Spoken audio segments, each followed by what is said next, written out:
LG 에너지솔루션의 최신 분기 보고서. 투자자라면 이거 그냥 지나칠 수 없죠.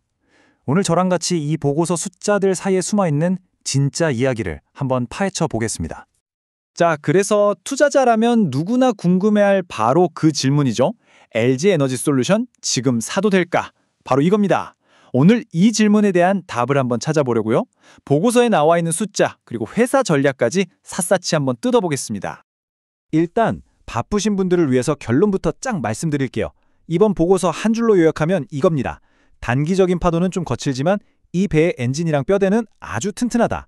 무슨 말이냐면 단기 실적은 솔직히 좀 아쉬운데 장기적인 성장 계획이나 재무 상태는 오히려 더 단단해졌다는 거죠. 지금부터 제가 그 근거를 하나씩 차근차근 보여드리겠습니다. 자, 그럼 첫 번째, 바로 실적입니다. 이번 분기 실적은요, 한마디로 좀 미스터리해요. 제목 그대로 매출은 줄었는데 이익은 늘었다? 아니, 이게 어떻게 가능한 얘기일까요? 지금부터 숫자를 직접 보면서 이 수수께끼를 같이 한번 풀어보시죠. 자, 이 그래프를 한번 보세요. 여기에 정말 재미있는 이야기가 숨어 있거든요. 먼저 왼쪽 막대, 매출액부터 볼게요. 작년에 19조 1천억 원이었는데 올해는 17조 5천억 원으로 조금 줄었죠? 근데요, 오른쪽 영업이익 막대를 보시면 분해가 확 바뀝니다. 8천억 원에서 무려 1조 4,700억 원으로. 와, 이건 거의 2배 가까이 뛴 거예요. 표로 보니까 훨씬 더 눈에 잘 들어오죠? 네, 매출액은 한 8% 정도 줄었어요. 그런데 영업이익은 무려 80% 넘게 폭증을 했습니다. 물론 여기에는 뭐 비용을 줄였다거나 아니면 일회성으로 들어온 돈 같은 것들이 숨어 있긴 해요. 하지만 진짜 스마트한 투자자라면 여기서 멈추지 않죠. 아니, 그래서 매출은 도대체 왜 줄어든 건데 이 근본적인 질문을 던져야 합니다. 그럼 도대체 매출은 왜 줄었을까요? 보고서를 보면요, 그 원인 중 하나로 시장이 너무 치열해졌다는 걸 꼽고 있습니다. 바로 이 자료가 그 냉정한 현실을 보여주는 증거입니다. 글로벌 전기차 배터리 시장에서 차지하는 비중, 그러니까 시장 점유율이 계속 떨어지고 있는 거예요. 불과 2년 전만 해도 13.6%였는데 지금은 10%도 간당간당한 상황입니다. 결국 이 점유율이 빠지니까 매출도 같이 줄어들었다, 이렇게 볼 수 있는 거죠. 자, 이제 두 번째 퍼즐을 맞춰볼까요? 바로 재무 건전성입니다. 사실 회사가 돈을 잘 버는 것도 중요하지만 그것보다 어쩌면 얼마나 튼튼한 체력을 가졌는지가 더 중요할 수 있거든요. 특히 요즘같이 뭐가 어떻게 될지 모를 때는 더 그렇죠. 부채가 늘었다는 얘기가 들리는데 과연 LG 에너지솔루션의 진짜 재무 체력은 어떨지 한번 들여다보겠습니다. 가장 먼저 눈에 딱 들어오는 숫자가 바로 이 부채 비율입니다. 작년 말에 95% 정도였는데 지금은 125%까지 올랐어요. 이 숫자만 보면 이거 좀 위험한 거 아니야? 하고 걱정하실 수 있습니다. 충분히요. 하지만 보고서에서는 그 이유를 아주 명확하게 설명하고 있어요. 이 빚이 뭐냐면 미래를 위한 공장을 짓는 데 썼다는 겁니다. 한마디로 성장을 위한 투자인 거죠. 뭐 흥청망청 쓴 게 아니라 나중에 더 큰 돈을 벌려고 설비에 투자했다, 이렇게 이해하시면 됩니다. 그런데 여러분, 이익이나 부채 이런 건 사실 다 장부 위에 찍힌 숫자일 뿐이에요. 기업의 진짜 건강 상태, 그러니까 우리 몸으로 치면 피가 잘 돌고 있는지를 보려면요, 실제 지갑에 현금이 얼마나 들어오고 나가는지 바로 그걸 봐야 합니다. 그래서 진짜 투자 좀 한다는 분들이 가장 중요하게 보는 지표가 바로 이겁니다. 영업활동 현금 흐름. 말이 좀 어렵죠? 쉽게 말해서 회사가 자기 본업으로 벌어들인 진짜 생현금을 말하는 거예요.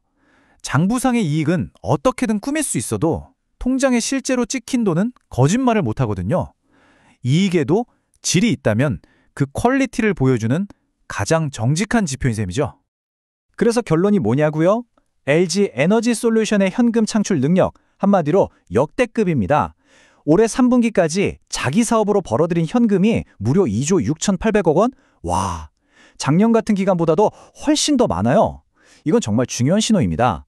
겉으로 보기엔 매출도 줄고 경쟁도 심해져서 걱정스럽지만 정작 회사 안에서는 핵심 사업이 그 어느 때보다 탄탄하게 현금을 쫙쫙 뽑아내고 있다는 뜻이거든요.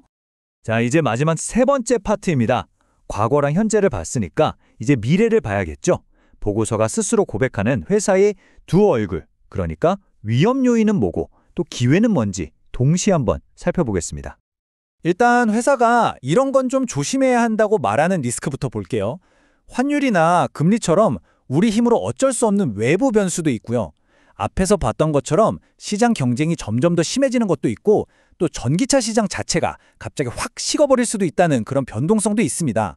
이렇게 스스로 약점을 알고 있다는 건 오히려 긍정적으로 볼 수도 있어요. 아, 경영진이 이런 문제들을 주시하고 있구나 하는 걸 알 수 있으니까요. 하지만 이런 위험이 있음에도 불구하고 회사의 자신감은 여전합니다. 보고서에 나온 문구를 그대로 가져왔는데요. 한번 보시죠.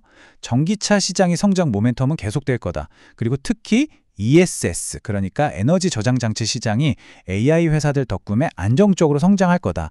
이런 내용입니다. 위기만 보는 게 아니라 그 너머 있는 새로운 기회를 아주 명확하게 보고 있다는 거죠. 그럼 그 기회를 어떻게 현실로 만들 거냐? 바로 이 4가지 전략을 내세우고 있습니다. 첫째, 압도적인 기술력을 위한 R&D 투자. 둘째, 믿고 쓴다는 말을 듣기 위한 품질 강화. 셋째, 가격 경쟁력을 위한 글로벌 운영 효율화. 그리고 마지막으로 ESS나 BAS 같은 새로운 사업으로 영토를 넓히는 겁니다. 앞에서 말했던 여러 위험들은 막아내고 기회는 꽉 잡기 위한 구체적인 작전 지도인 셈이죠. 자, 드디어 모든 조각을 다 마쳤습니다. 실적, 재무 상태, 그리고 미래 계획까지 전부 다 살펴봤어요. 그럼 이걸 다 종합해서 우리에게 가장 중요한 마지막 질문에 대한 답을 찾아봐야겠죠. 그래서 지금 주가는 싼 걸까, 비싼 걸까? 지금까지 우리가 나눈 이야기를 딱 한 장으로 정리하면 이렇습니다. 좋은 점, 즉 긍정적인 쪽을 보면요.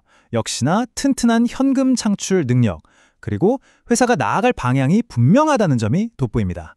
반면에 안 좋은 점, 부정적인 쪽에는 단기적으로 매출과 시장 점유율이 빠지고 있다는 것, 그리고 미래를 위해 투자하느라 빚이 좀 늘었다는 게 걸리죠. 정말 저울의 양쪽 접시가 팽팽하게 맞서고 있는 그런 모양새입니다. 결국 투자는 이 질문에 대한 자기만의 답을 찾는 과정이 아닐까 싶습니다. 눈앞에 자욱한 단기 실적 부진이라는 안개를 뚫고 저 멀리 보이는 장기 성장 잠재력이라는 풍경에 베팅할 수 있는가? 오늘 저와 함께 뜯어본 이 보고서가 여러분 각자의 현명한 선택에 조금이나마 도움이 되는 좋은 나침반이 되었으면 좋겠습니다.